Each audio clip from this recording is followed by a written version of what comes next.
Lights flashed in every corner. Captain Tan gripped the controls, his knuckles turning white. Smoke filled the air. Around him, Engine 3 is dead, shouted Hai Young from her seat. She was the ship's engineer and Tay's best friend. Blood ran down her forehead from where she had hit the control panel. Engine 4 is failing. We need to land now. Tay searched the star maps with desperate eyes. His hands shook as he scrolled through the data. There, he said, pointing at a small dot on the screen.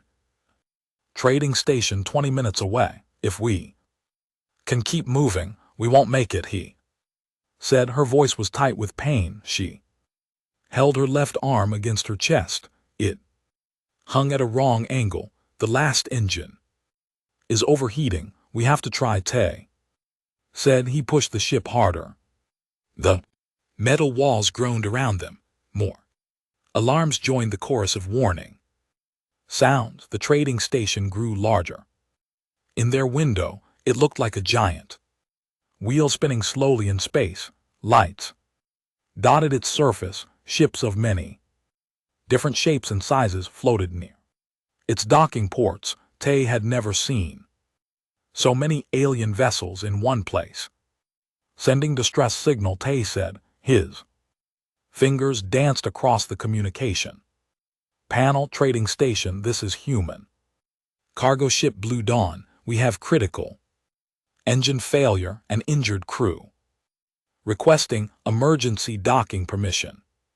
Silence answered him. Long, terrible silence. Station, please respond. Tay tried again. We have less than 10 minutes of engine power remaining. Voice finally crackled through the speakers.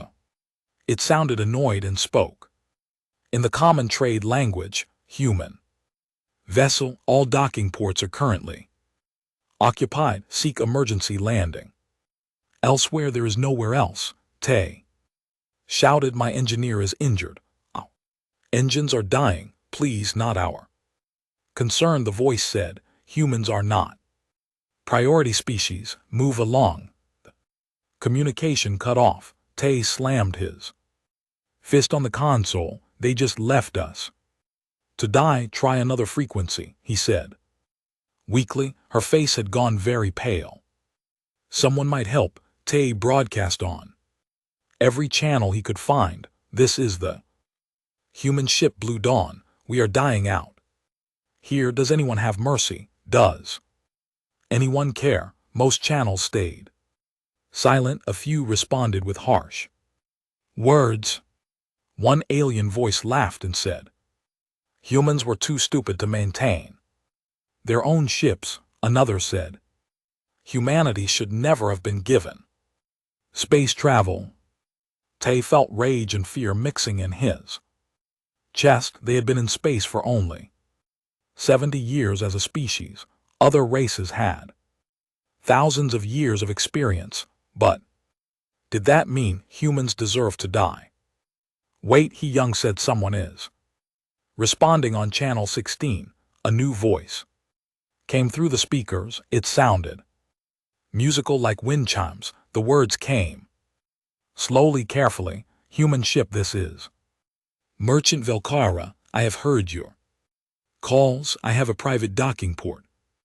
You may use it. Tay could have cried with relief. Thank you so much. We are transmitting our approach vector now. Received, Velkara said. But I must warn you, my repair facilities are limited, and I do not know human physiology well. Anything is better than death, Tay said. He guided their limping ship toward the coordinates. Velkara sent. We are in your debt. The docking was rough. The ship scraped against the port with a horrible metal scream, but they were alive. They were safe for now. Tay unbuckled and rushed to help. She could barely stand. He wrapped her good arm around his shoulders and helped her to the airlock. The door opened to reveal their savior. Balara was unlike any being Tay had ever seen. She stood on 6 legs, each jointed in 3 places. Her body was covered in smooth blue armor that shimmered like oil on water. 4 arms extended from her torso. Her head was triangular with large multifaceted eyes that reflected the light in rainbow patterns. 2 long antennae curved back from her forehead. She was beautiful in an alien way, and she was looking at them with what Tay hoped was concern. "You are hurt badly," Velkhara said. Her voice came from somewhere in her chest, vibrating with harmonics. "Come, my medical scanner may help." She led them through her ship. It was small, but clean. The walls curved in organic patterns. Everything smelled like flowers Ty couldn't name. Brought them to a room filled with equipment. Some of it looked medical. Some looked completely foreign. "Sit," she told he young. She ran a device over the engineer's body. Lights blinked and strange sounds hummed. "Your arm bone is broken, internal bleeding. Not severe, but needs treatment."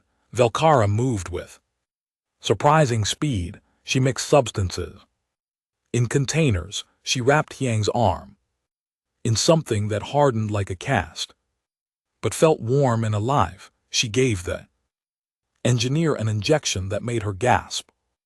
"Then relax. The pain should fade soon." Velkhara said, "You will heal." "How much do we owe you?" Tay asked. He dreaded the answer. Humans had little to trade. In this part of space, nothing. Velkhara said simply. Tay stared at her. "Nothing, but you saved our lives. You're using your medicine and equipment." "I did what was right." Velkhara said. Her antenna twitched. "You were dying. I could help. That is enough reason." Over the next 3 days, Velkhara proved she meant her words. She gave them engine parts from her own supplies. She fed them food that was safe for humans. She let them sleep in her quarters while she rested in her ship's cargo hold. She asked for nothing in return. Other aliens at the station came to stare at Velkhara with disapproval. Tay heard them speaking in languages his translator could handle. They called her foolish. They said she was wasting resources on humans who would give nothing back. They said humans were dangerous and ungrateful. One large alien with gray skin and 2 many teeth confronted directly. "Why do you help these creatures? Humans are primitive, violent. They have been in space for less than a century. They offer nothing to the galaxy." Velkhara stood tall on her 6 legs. "They are people who needed help. That is all that matters to me." The gray alien laughed. It was not a kind sound. "You will regret your kindness, merchant. Humans take and never go back. Your clan will shun you for this waste." After the alien left, Tay approached Velkhara. His throat felt tight. "Is that true? Will your people turn against you for helping us?" Velkhara's antennae drooped slightly. "Perhaps. My clan believes in profit above all else. They will say I have lost valuable resources for no gain." "Then let me give you something," Tay said. He pulled out a small data chip from his pocket. He had been recording everything carefully, taking notes. "This contains a code, a unique frequency. If you or your people ever need help, broadcast this code into human space. I swear on my life we will answer. We will come. We will help you as you helped us."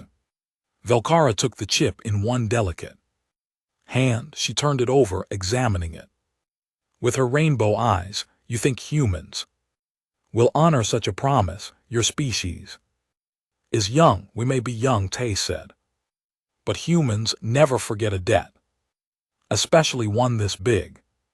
On the day they left, Hyang was healing well. Their ship hummed with new engine parts they had enough supplies to reach.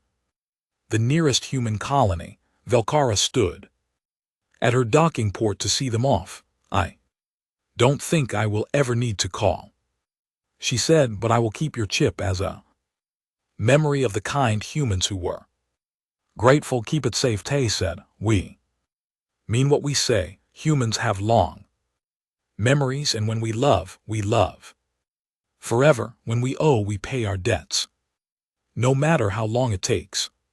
Velkara's antenna swayed in what might have been amusement. "Such strange creatures you humans are." As their ship pulled away, Tay made one final log entry. He marked it with the highest priority code. He titled it "First Friend Debt Unpaid." He wrote down every detail of kindness. He wrote down her identity codes and the location of the station. He ended the entry with simple words: "We will not forget. We will return this kindness no matter how long it takes. This is the human way." The Blue Dawn jumped to faster than light speed. Behind them, Velkara watched the stars where they had gone. In her hand, she held a small data chip. She did not know that this simple piece of metal would change everything. She did not know that humans really did have long memories. Very long memories. Indeed. Dr. Nasu adjusted her glasses and stared at the old data file. It glowed on her screen in the quiet archives of the Human Historical Society. Outside her window, the city of New Seoul stretched across the colony world of harmony. Flying cars zipped between towers that reached toward the purple sky. Humanity had come so far in just 50 years, but Nasu spent her days looking backward, not forward. She was a xenoanthropologist. Her job was to study how humans and aliens had interacted in the early days of space travel. Most of those days had been hard, hostile, lonely.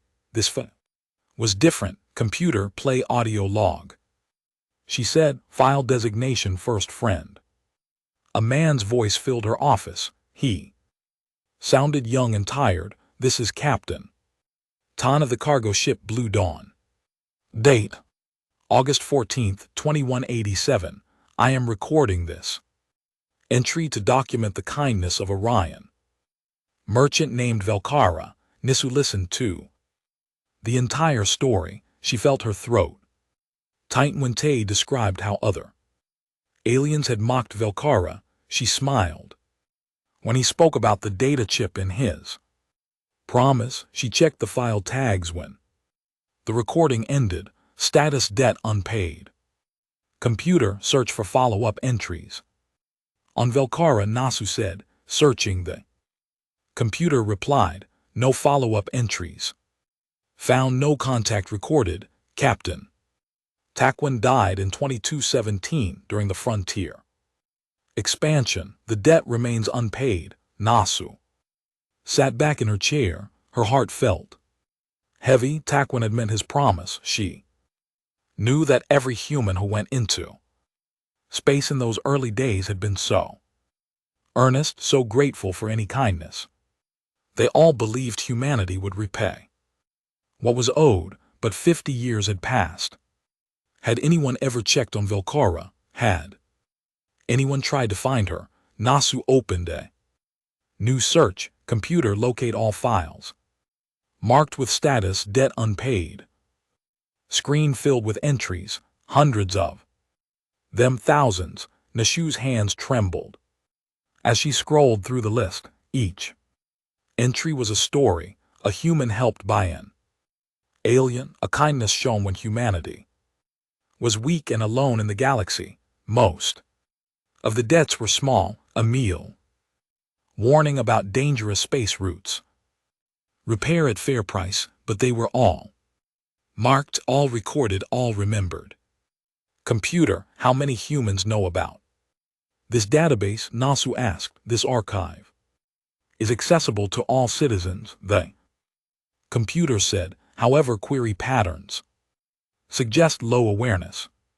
Last accessed 47 days ago by historian Dong Min, Nasu. Felt a strange mix of sadness and anger. Humanity had been so careful too. Remember, the early space travelers had built this entire system to track every kindness they had believed future generations would honor these debts, but humanity had grown strong. They had built colonies, they had made trade deals, they had even won a small war against pirates. In all that success, they had forgotten to look backward. "This is wrong," Nasu said to her empty office. "We promised," she pulled up.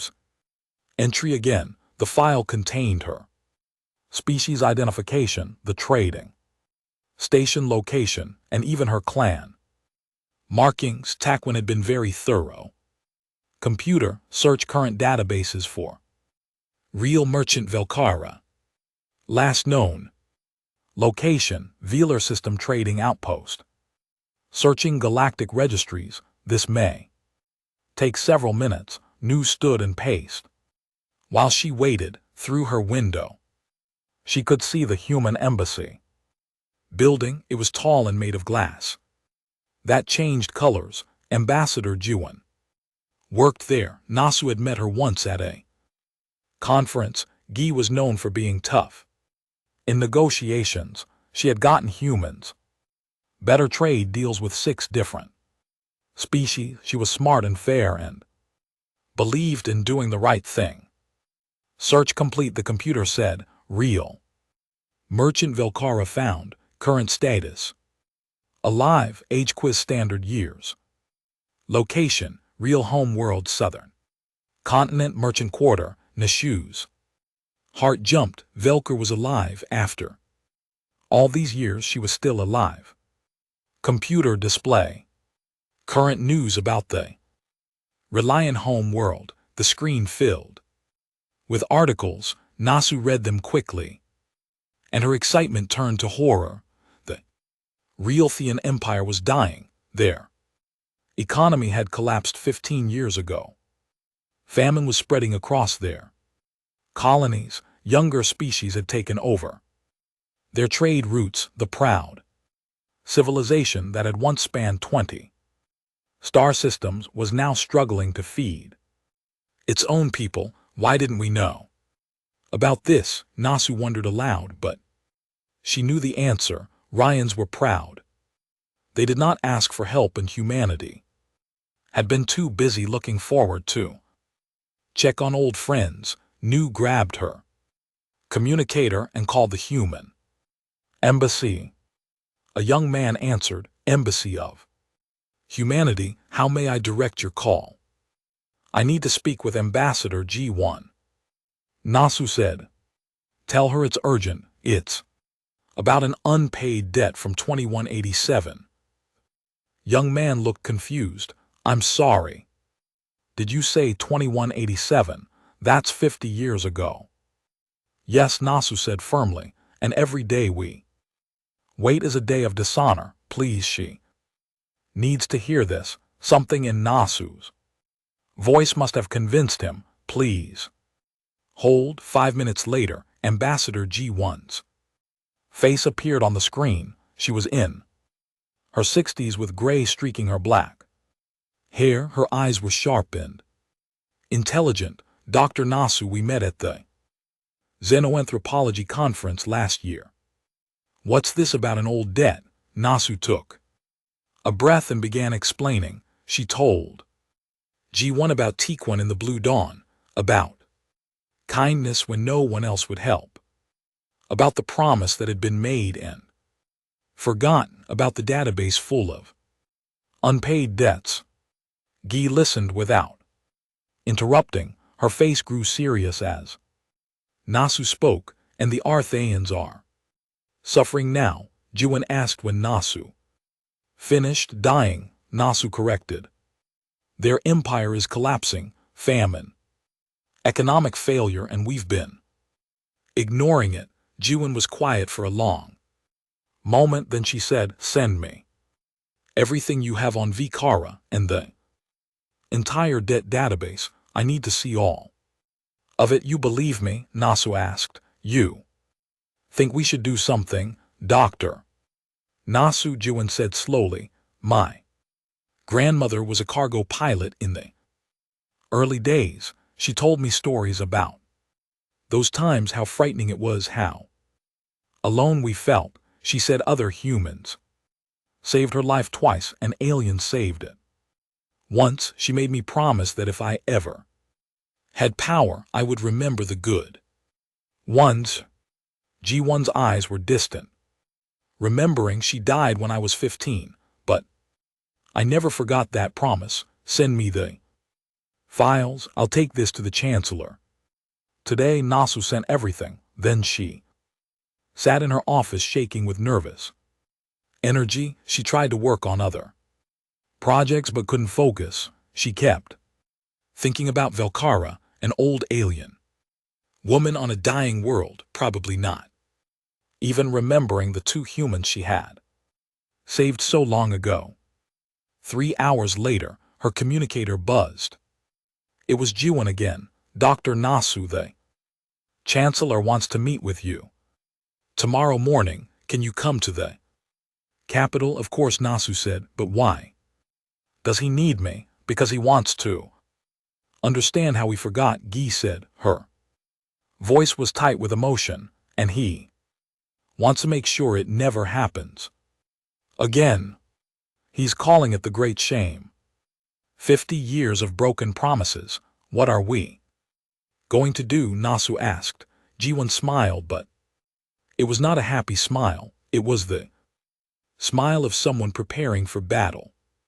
We're going to remember. We're going to honor every single debt in that database, starting with the oldest one. Starting with Velkara, it will cost so much. Nasu said the wealthy and home world needs more help than we can give. Then we'll give more than we can afford. Guy said that's what Velkara did for us. She gave from her own supplies. She risked her reputation. She asked for nothing back. We will do the same. Humanity pays its debts, Dr. Nasu, even if we're 50 years late. The next morning, Nasu stood in the Chancellor's office. Chancellor Desung was a tall man with kind eyes and silver hair. He looked at her with an expression she couldn't read. Dr. Nasu, he said, I have been awake all night, reading your debt database. I have cried 3 times, once for the kindness we received, once for the promises we forgot, and once for what we are about to do. He touched a button on his desk. A holographic display showed the home world. I have spoken with our military leaders, our economic advisors, our best diplomats. They all say helping the Arthayans will be expensive, difficult, perhaps even dangerous. Other species may see it as a power move as us trying to gain control over Ryan territory. Desung looked directly at Nasu. They say we should send a small aid package, make a good show, then move on. The Arthayans are not important to our current interests. Nasu felt her heart sink. But then Desung smiled. I told them all to go to hell. We are not helping the Arthayans because they are important. We are helping them because 50 years ago, one of them helped us when we were nothing, when we were barely more than children playing with spaceships. She helped us because it was right. We will do the same. He pressed more buttons. I am authorizing Operation Long Memory. We will send a fleet to real space, 200 ships, supplies for 50 million people, medical teams, agricultural experts, engineers, everything they need. 200 ships. Nasu whispered, that's enormous. It's not enough, Des said, but it's what we can. Move quickly, more will follow. Dr. Nasu, you found this debt. You reminded us of our honor. I want you to come with us. I want you to be there when we tell Velkarta that humans never forget. Never. Nasu felt tears on her cheeks. She nodded, not trusting her voice. Ambassador Jiwen will lead the diplomatic mission, Dasan continued. Admiral Wu Jin will command the fleet. The signal came through at 3:00 in the morning Earth Standard Time. The duty officer at monitoring station 7 stared at her screen in disbelief. Her name was Officer Sora, and she had been tracking old codes for 6 years. In all that time, she had never seen an active ping from the historical registry computer. Verify signal source, she said, her voice shaking slightly. Signal verified, the computer replied. Source Raelian home world, southern continent. Code matches registry entry. Versed friend, dated August 2187. Authentication confirmed. Sora's hands flew across her keyboard. She pulled up the entry. She read about Captain Taquin in the Blue Dawn, about who had helped when no one else would, about a promise made 50 years ago. Oh my God, Sora whispered. She called. She actually called. She hit the emergency broadcast button. Within seconds, her supervisor appeared on the screen, hair messy from sleep. This better be important, Sora. Sir, we have an active distress call. Using a historical deck code, Sora said. First friend protocol. The call is from Velkarra, the Velkarra from 2187. Her supervisor was suddenly very awake. Secure the channel, respond immediately. And get me Ambassador Jiwen now, Sora typed a response with shaking fingers. She sent it on the same frequency had used. Signal received. Stand by. We remember 3 simple words, but they would change everything. On the Rhine home world, Velkarra sat in darkness. Her compound had no power. The electricity had been shut off 3 weeks ago. Her clan members huddled together in the cold. They were hungry, weak, dying slowly. She had not expected an answer to her desperate signal. 50 years was too long. Humans were probably laughing at her foolish hope. Then her old communication device beeped once, twice. Words appeared on the small screen. Signal received. Stand by. We remember. Velkarra's 4 hands began to shake. Her antenna stood straight up. She made a sound that Raelians make when something impossible happens. It was between a sob and a laugh. They answered, she said to her grandchildren who sat nearby. The humans answered. Her eldest grandchild, a young male named Tikful, looked at her with concern. Grandmother, what? Humans, what are you talking about? Balar tried to explain, but the words felt strange in her mouth. How could she describe what she felt? Hope was a dangerous thing when you had none left. It could hurt worse than hunger. Meanwhile, across the galaxy, humanity mobilized. Ambassador Jiwen stood in the war room at human headquarters. Holographic displays showed the wealthy home world from every angle. Red markers indicated famine zones. Orange showed economic collapse. Yellow marked political instability. Nearly the entire planet was covered in warning colors. How bad is it? Jiwen asked the analyst team. A young woman named Jaisu stepped forward. Bad, Ambassador. The Wealthian population has dropped by 30% in 10 years, mostly from starvation and disease. Their government has collapsed into clan-based control. Each clan is fighting for remaining resources. What about external threats? Asked Admiral Wu Jin. He stood beside Jiwen, a tall man with gray at his temples and hard eyes that had seen combat. that's where it gets worse, Jaisu said. She brought up a new display. It showed ships gathering near real in space, large ships.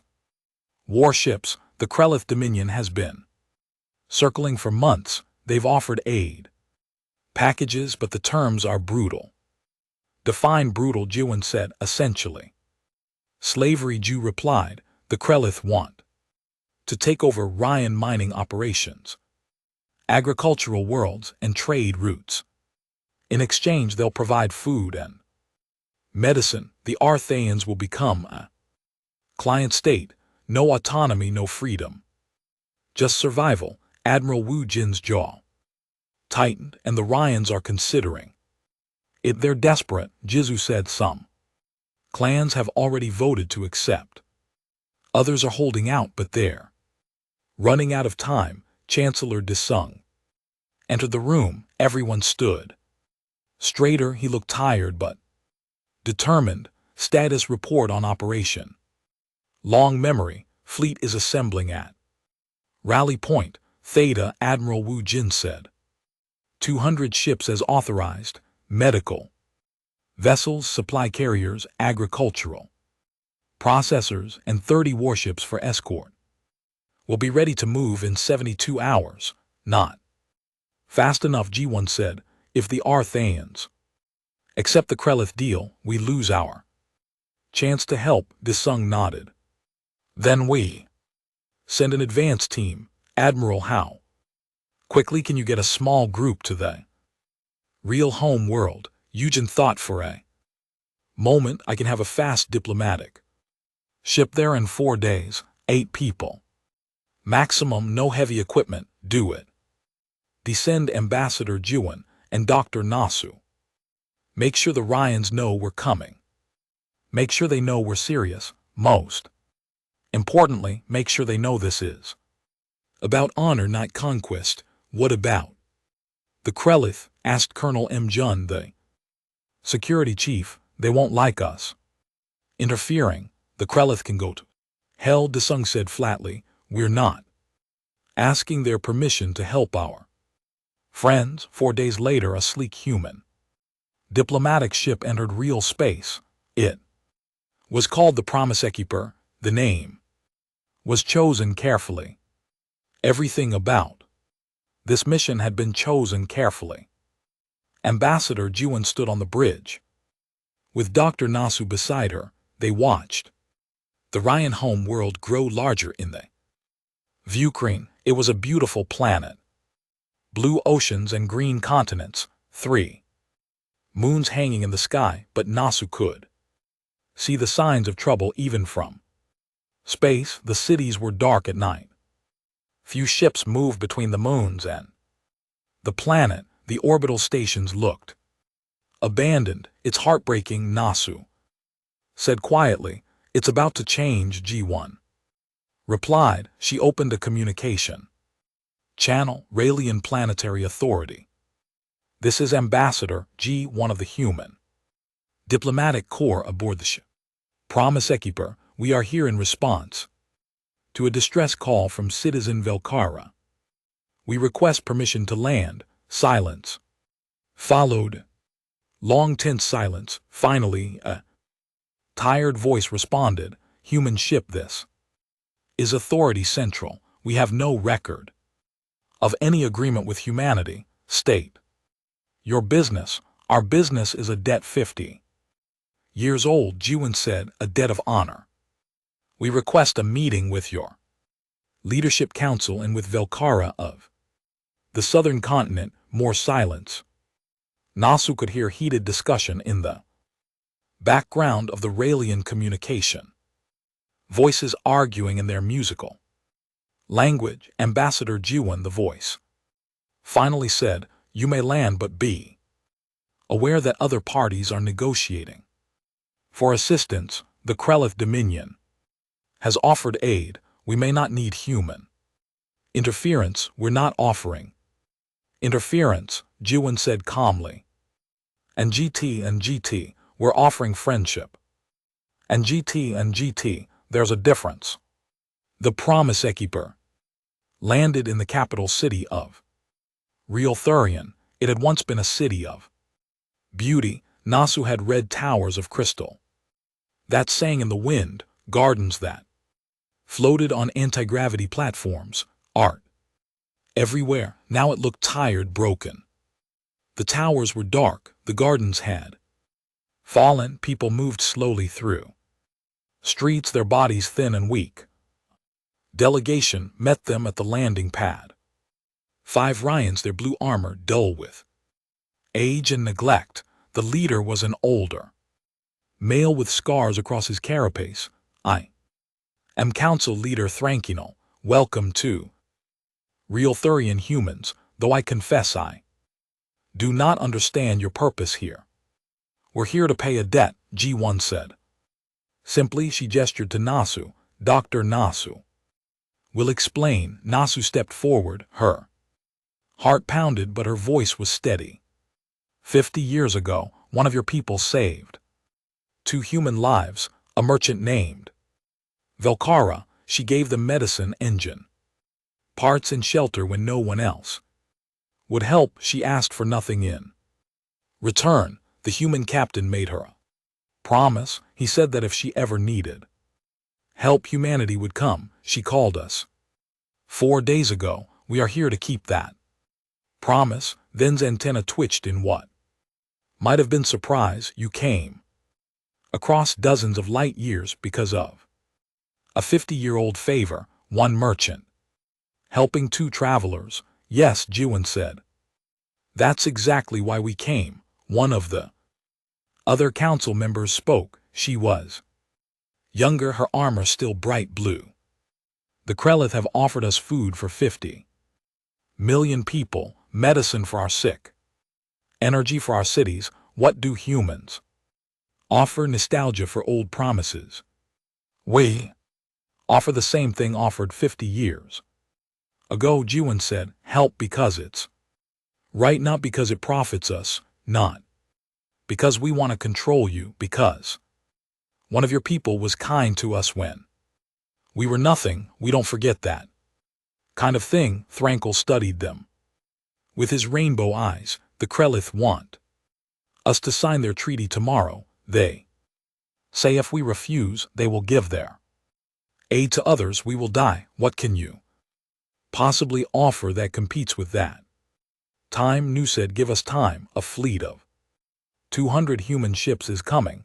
Supply ships, medical teams, agricultural experts, engineers, everything you need to rebuild. It will be here in 16 days. The young council member left. It was not a kind sound. 16 days. We have maybe 3 days before our people start rioting, before clans start killing each other over remaining food. 16 days might as well be 16 years. Then we'll hold you together for 16 days, Jiwon said. Her voice was hard as steel. Our ship has supplies, not much but enough to help the most critical areas. We can extend your deadline, give you breathing room, and we can negotiate with the Krelith. Make them understand that you have other options. Why would the Krelith listen to humans? Then asked. Admiral Wu Jin's face appeared on a floating communication screen. The news traveled fast across the galaxy. Humans were coming to help the Realians, not with a small ship, not with tokens, with a fleet. In the grand halls of the Krelith Dominion, war leader Kathos watched the intelligence reports with growing anger. His gray skin darkened further with rage. His many teeth ground together. 200 ships, he roared at his advisors. The humans are sending 200 ships for one dying world. Yes, war leader, his intelligence officer replied, cowering slightly. Supply vessels, medical ships, agricultural processors, and 30 warships. 30 warships, KTOS repeated. He turned to look at the holographic display of real space. His fleet of 18 warships had seemed so powerful. Yesterday, now it seemed inadequate. What are the humans planning? Unknown. War leader, their ambassador claims it's about an old dead about honor, Kais. Laughed a harsh sound like rocks. Grinding honor, the humans speak of. Honor. They're trying to steal our prize, the real world should be ours. Should we attack? Asked his military commander. Clothos thought carefully.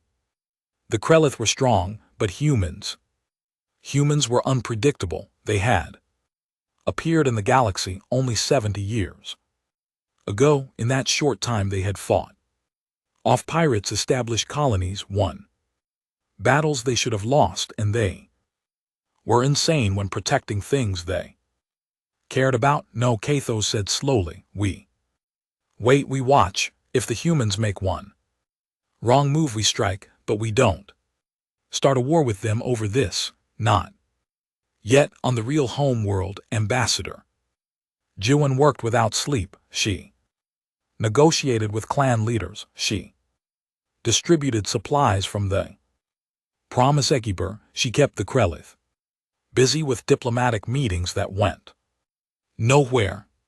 She was buying time, just a few more days. Dr. Nasu worked alongside Velkara, bringing medicine to the sick.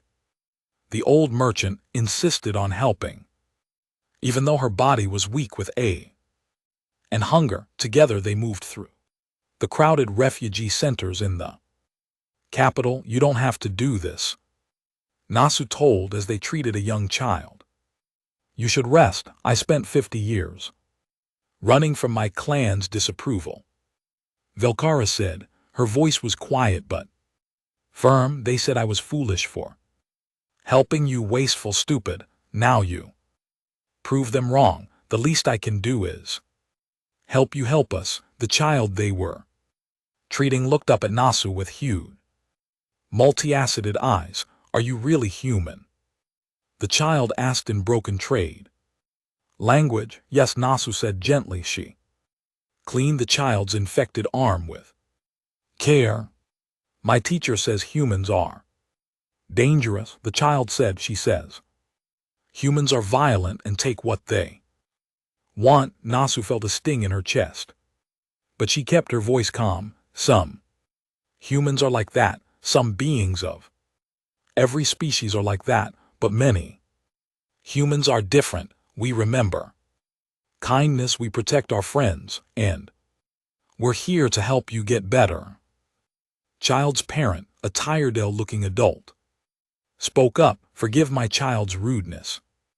We have heard many things about humans, most of them frightening, but you are here giving us medicine we cannot afford. I don't understand, Velkara answered before Nasu could. They are here because 50 years ago I helped two humans who were dying. I gave them what I could. They promised to return the favor. Humans keep their promises.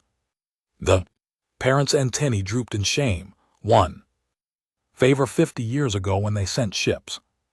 Not just ships, Nasu said. Wait a few more days, he'll see. On the 14th day after Velkara's signal, the sky above Raelian changed. It started with small lights, then bigger ones, then huge shapes that blocked out the sun. Ships, dozens of them, hundreds of them.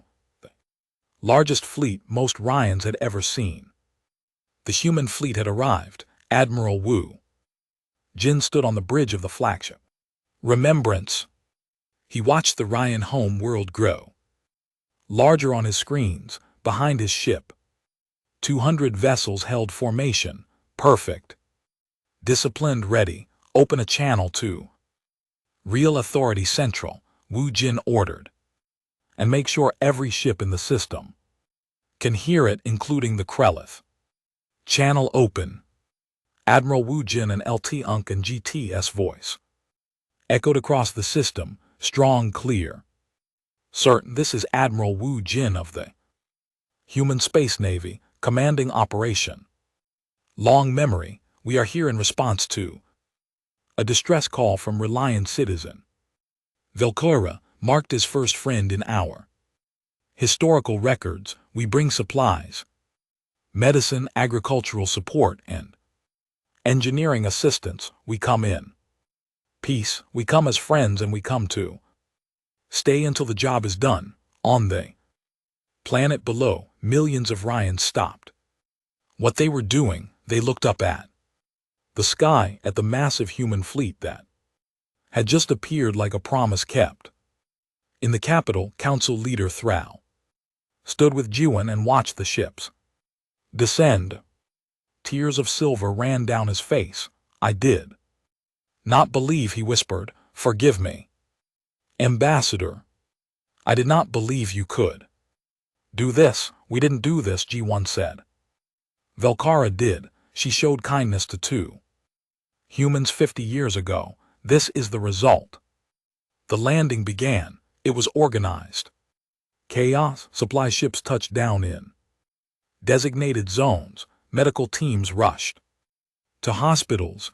Agricultural experts met with desperate farmers. Engineers assessed the power grids and water systems. One ship landed specifically at Velkhara's compound in the southern continent. The ship was smaller than the others, more personal. A young woman stepped off the ramp. Her name was Captain Jaime. She wore a human naval uniform with pilot wings on her chest. She walked directly to where stood, surrounded by her shocked clan members.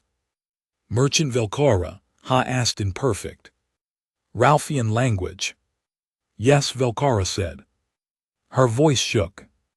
And GT, I am she. Jaime smiled. And GT.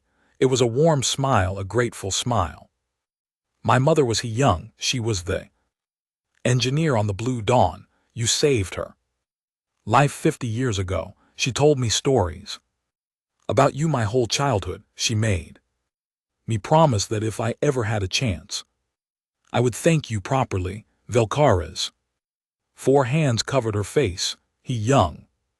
The young woman with the broken arm, she lived to be 73. Ha said she had 4 children and 12 grandchildren. She became one of humanity's best ship designers, all because you gave her medicine and time to heal. She never forgot you. She made all of us promise we wouldn't forget either. Amy gestured to her ship. I brought you something. My mother wanted me to give it to you if I ever met you. From the ship came a small robot carrying a box. Inside was a picture. It showed an older Hing smiling, surrounded by family. On the back, words were written in trade language. To Velkhara, who taught me that kindness crosses all boundaries. Thank you for my life. I hope we meet again someday. Velkhara held the picture with trembling hands. She could not speak. Jaime continued, my ship is yours now. It's full of supplies for your clan. Food, medicine, building materials.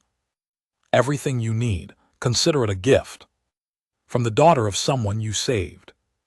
Felara's clan members stood in stunned silence. These were the same people who had mocked her 50 years ago, who had called her foolish for wasting resources on humans. Now a human captain was giving them enough supplies to survive. For years, one of clan members, an older male who had been particularly cruel before, stepped forward. His antenna drooped in shame. We were wrong, he said simply. We said humans would never repay you. We said you wasted our resources. We were wrong about everything. Across the planet, similar scenes played out. Human agricultural expert Dr. Young Ho met with wealthy and farmers. He brought new seeds, new technology, new hope. The seeds were engineered to grow in wealth soil.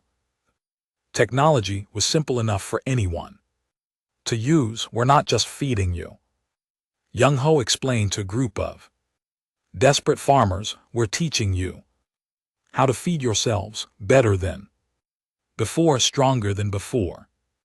Human medical teams set up hospitals in every major city. They brought medicine that worked with biology. They trained local doctors in new techniques. They saved thousands of lives in the first week alone. Human engineers worked on power grids, water systems, communication networks. They fixed what was broken. They upgraded what was old. They built what was needed, and through it all they asked for nothing in return. The Krelith war leader, Krelthos, watched from his warships at the edge of the system. His rage grew with each passing day. They're stealing victory, he snarled. Should we attack? Warlear, his commander, asked again. Kathos looked at the 30 human warships that orbited the Reliant home world in a protective pattern. He thought about human insanity, about their reputation for protecting what they loved. No, he said bitterly, we withdraw. The Relians are lost to us, but spread word across the galaxy. Tell everyone what happened here. Tell them that humans are soft, that they waste resources on the weak, that they value emotion over profit. Yes, war leader, but Kathos felt a strange doubt in his chest. Was it really weakness, or was it something else, something that Keleth didn't understand? 3 months later, the home world was transformed. The cities had power again. The people had food. Hope had returned. A great gathering was called in the capital. Every clan leader came. The human delegation stood on one side, the Ryan Council on the other, and in the center, old Velkara sat in a chair of honor. Council leader Thr Cow spoke to the crowd. His voice carried across the plaza. 3 months ago we were dying. We had lost hope. We were about to sell ourselves into slavery just to survive. Then one of our people remembered an old promise. 10 years passed like a river flowing to the sea. 10 years of change, 10 years of growth, 10 years of friendship. The wealthy home world bloomed again. Cities sparkled with new lights. Farms produced more food than they had in 50 years.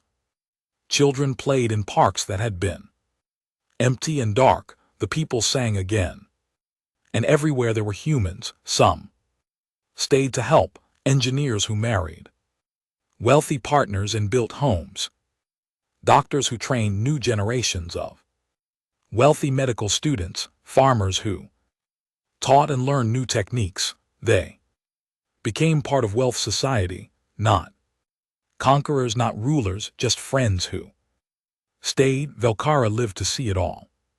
She was 97 now, ancient for real. Her blue armor had faded to pale gray. Her movements were slow and careful, but her mind remained sharp. Her heart remained grateful. She sat in a garden in the capital city. It was a special garden, built by both humans and Ryans together.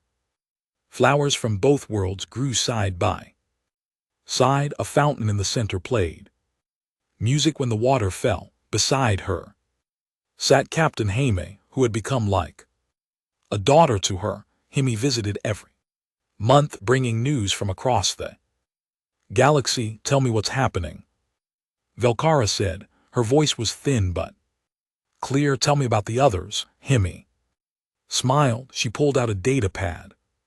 Humanity has found 47 more names from the DET database, 47 more aliens who helped us in the early days. We visited 32 of them so far. Infilora asked. And we've helped them all, Jaime said. A Tovian doctor who treated human plague victims 20 years ago. We built her a new hospital. A Zentari merchant who gave fair prices when others cheated us. We established a trade route that made his family wealthy. A Morani pilot who guided human ships through dangerous space. We gave his colony new navigation technology. Belkar's antenna waved with pleasure. You keep your promises always. Amy said, humanity has made it a law. Now the Debt Remembrance Act. Every human child learns about the debt database in school. They learn the names, they learn the stories, they learn that kindness must be repaid. What do other species think? Velkara asked. She was curious about this.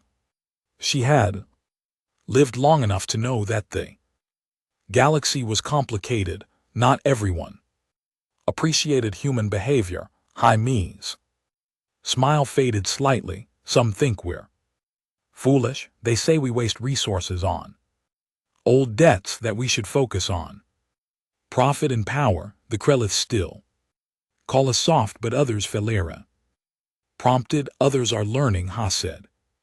She pulled up images on her data pad.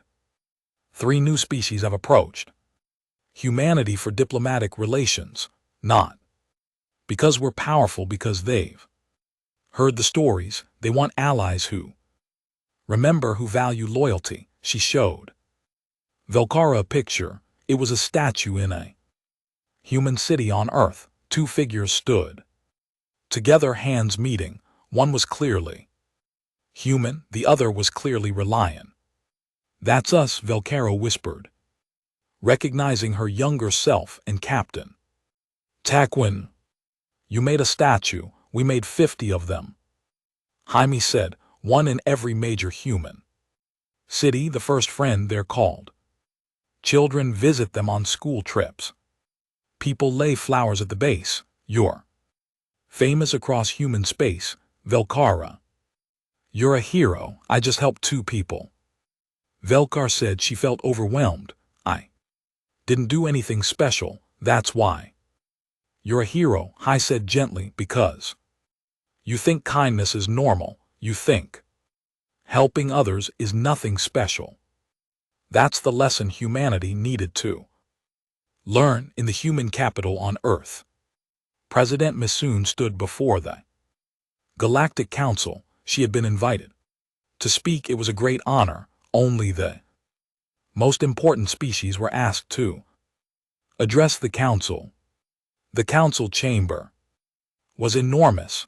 Representatives from 200 species sat in circular rows. They all watched Misson with different kinds of eyes, some curious, some suspicious, some hostile. Mies was not nervous. She had prepared for this moment. Honored representatives, she began. Her voice was clear and strong. Humanity has been in space for 80 years. We are still young, still learning. We have made mistakes. We have stumbled, but we have also learned something important. She paused, looking around the chamber. We have learned that the galaxy is not just about power, not just about profit, not just about survival. The galaxy is about connections, about relationships, about memory. A representative from the Krellith Dominion stood up. He was large and gray and angry. The human president speaks of pretty things, he said in a mocking voice, but pretty words don't build empires. Strength builds empires. Power builds empires. You're right, Misson said, surprising everyone. Power does build empires, but it doesn't build friendships. It doesn't build loyalty. It doesn't build the kind of galaxy where species help each other because it's right. She pulled up a holographic display. It showed the Ryan home world before and after. The difference was stunning. 10 years ago, the Ryan civilization was dying. The Krellith offered them survival in exchange for slavery. Humanity offered them survival in exchange for nothing. We did this because 50 years before, one Ryan merchant helped 2 humans. One small act of kindness. Mies changed the image. Now it showed Raelian and human ships flying together, trading, exploring. Building, today the Arthayans are our closest allies. They don't serve us. They don't owe us, they choose to work with us because we proved we value friendship over power. That's worth more than any empire. A different representative stood. She was from the Abali Union, a species known for wisdom. President Misun, humanity's actions toward the Raelians are admirable, but they are also expensive. Your species gave billions in resources, thousands of work hours, years of effort, all for an old debt. How is this sustainable? Misan smiled. Ambassador Sella, you asked the right question. Let me answer with facts. Since we helped the Arthayans, 40 species have approached us for trade agreements. 30 species want diplomatic relations. 15 species have shared technology with us that we didn't have before, and all of this happened because they saw what we did for the real. She pulled up more data. The value of these new relationships is 10 times what we spent on the wealthy rescue. We didn't help them for profit, but profit came anyway because species want to work with partners they can trust. The council chamber buzzed with conversation. Representatives talking to each other in dozens of languages. The council leader, an ancient being from a species so old no one remembered their origin, raised one hand for silence. President Misun, the ancient one, said, in a voice like wind through caves, you claim humanity values old debts, old promises, but what about new enemies? What happens when someone attacks humanity's friends? M's smile disappeared. Her eyes became hard. Then they learned the other side of human memory. We remember our friends. We protect them completely, totally, without hesitation. Anyone who hurts our allies learns that humans are very good at two things: keeping promises and keeping grudges. The ancient council leader nodded. Slowly, a balanced answer. The council will vote on humanity's petition for membership. The vote will be held in 1 month. Back on the real home world, Velkarara's health began to fail. She had lived a long, full life, but all lives must end. Her family surrounded her bed, her children, her grandchildren, her great-grandchildren, and Himi, who held one of her hands gently. I wish I could have met Captain Taquin again. Velcaro said. Her voice was very weak now. To see what he became, he would have been proud. Ha said. He died knowing he had made a promise. He believed humanity would keep it someday. He was right. Tell me, Velkara said. Tell me what happens next. I won't live to see it, but I want to know. Haim had to wipe tears from her eyes before she could speak. Next month, humanity will be voted into the Galactic Council, will be recognized as a major species, as equals. Much of that is because of you, because you showed us kindness when we were nothing. Good, Velkara whispered. I'm glad I helped. I'm glad I met you. I'm glad I learned that the galaxy can be better than we think. She closed her rainbow eyes for the last time. Around her, her family sang the death song. It was beautiful and sad and full of hope. Ya sang with them even though she barely knew the words.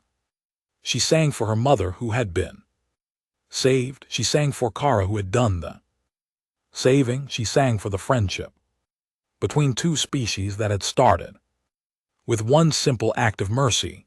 The funeral was 3 days later. It was enormous. Thousands of Ryans came. Hundreds of humans, representatives from dozens of other species who had heard the story. President Misun herself came from Earth. She stood before the crowd and spoke. Balara never wanted to be famous. Me. Soon said she never asked for rewards. She helped 2 dying humans because it was the right thing to do, nothing more. Nothing less, but that simple act changed everything. Masun gestured to the massive crowd. Because of her, too. Species are friends because of her. Humanity learned that the galaxy could be kind. Because of her we became better than we were. How many people can say their life changed the course of history? Fulkara can. They buried her in the garden she loved, the garden where human and Raelian flowers grew together. A statue was placed above her grave. It showed her with Tequin and Hai Yang.